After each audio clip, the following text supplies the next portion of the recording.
Hi everyone and welcome back to Pass the FE exam with Sol. Today we are going to discuss a very important topic in transportation engineering, and it is the curves. We have two types of curves, vertical curves and horizontal curve. In this bullet video we are going to discuss the vertical curves. We need to understand the idea of the vertical curve is to make a bridge or a tunnel to allow the cars to go down something or to go above something to facilitate the intersection. So an example, practical example is a bridge, or a tunnel also is a practical example. Here in the handbook, there is a lot of definitions and requirements for that. The first thing I wanna explain is the station, and also the name of the points on the curve. So first point, beginning of the curve, or first point of the curve is the point of vertical curvature, is that point. And at the mid of the curve we have another point, which is the point of vertical intersection.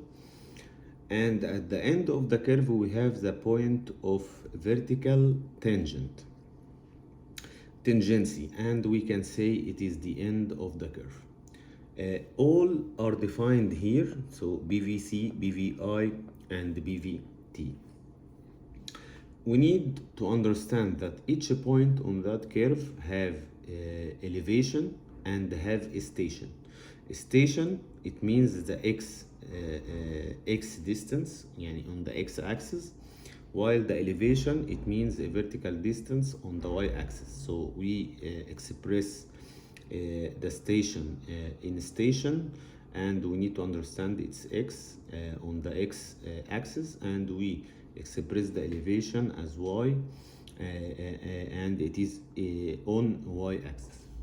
Normally each curve should be referenced to a datum. So we have a datum right here. We are referencing the elevation from that datum.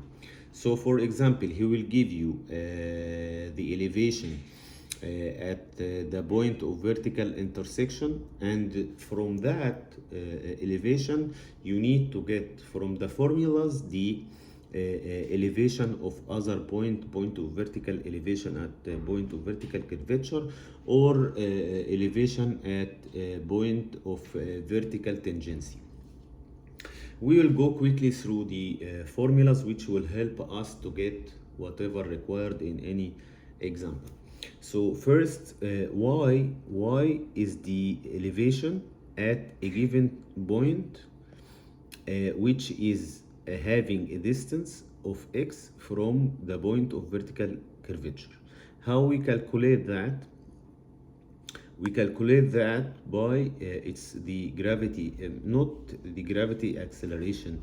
A here is the parabola constant. Parabola constant have equation which is g2 minus g1 divided 2l. G2 is the grade, the second grade, which the second slope G2, and the first slope is G1. While the length is the length of the curve, the distance, the horizontal distance from the point of vertical curvature to the point of vertical tangency. So you can get the elevation at a distance x using that formula. Second formula is the algebraic difference in grade, the percentage. So whatever you are getting here, you multiply by 100. It's the second slope minus first slope, multiply by 100, and it's the absolute value. So it will be positive regardless of what you have inside here. It have to be positive. Then we have E. E is the offset, and offset from the point of vertical intersection to the tangent. So that one also we get it by the parabola constant multiplied by curve length divided by 2 square. You need to go slowly through the equation. You need to understand the concepts, because vertical curves and horizontal curves is a must question in the FE exam. So that one need to be studied very well and focus, because more than one question will come in the FE exam. So after that we have R. R is the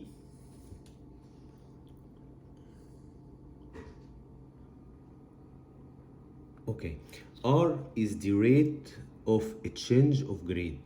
You may be asked on that. So that one is the difference between slopes divided the length of the curve. While K is the rate of vertical curvature. It's also the length of curve divided the algebraic difference in grade, which we discussed before. Then we have XM. XM is a horizontal distance to minimum or maximum elevation on curve. So he may give you the max or minimum elevation, and he will ask you what is the horizontal distance. We are getting it from this equation, which is G1 divided to a negative sign, or G1 multiplied by L divided the G1 minus G2.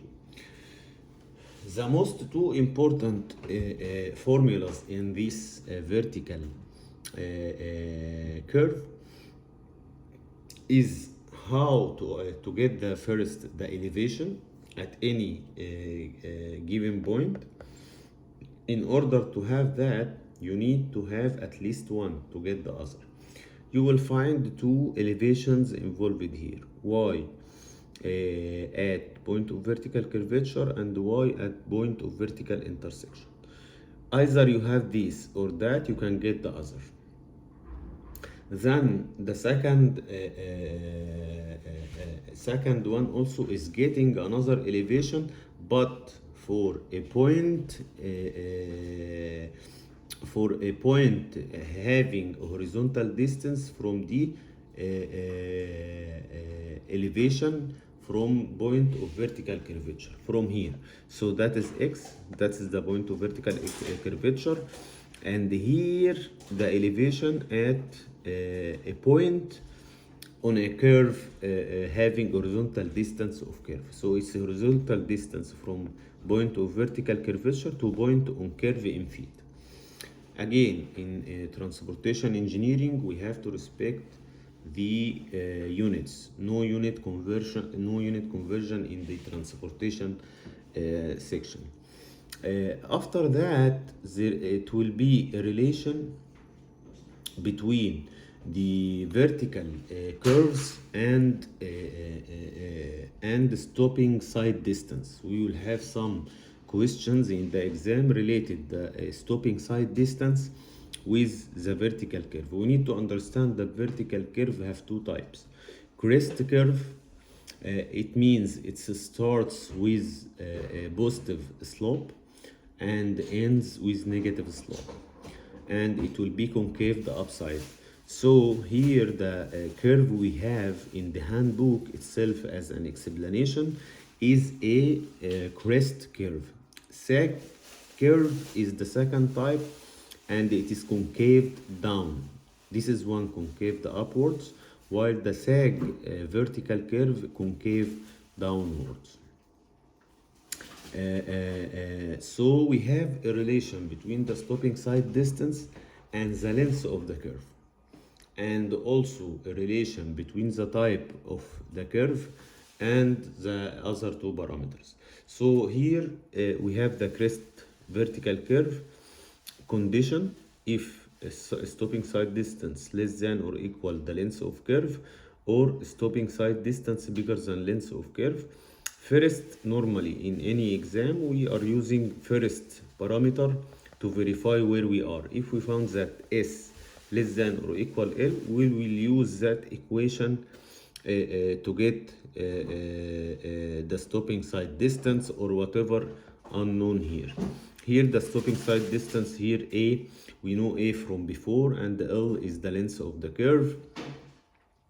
So for example, A, we said that A is the algebraic difference in grades, and it's the absolute value difference in the slope multiplied by 100. If it is a sag curve, then we have three different scenarios. Based on standard headlight criteria, we have equation. Based on riding comfort, we have equation. Based on adequate sight distance under an overhead, we have another equation. And here, the constant here, he is saying vertical clearance for overhead structure over bus located within 200 feet of the midpoint of the curve. So here, whatever mentioned here is explained here. H1 and H2 are, for example, the standard criteria in a crest curve is given H1 and H2. What is the value of that? Here also it will be given, or you have to get it. If not mentioned, you use the same values mentioned in this table. If you find this video helpful, hit like and subscribe for more videos. Have a very good one, everyone.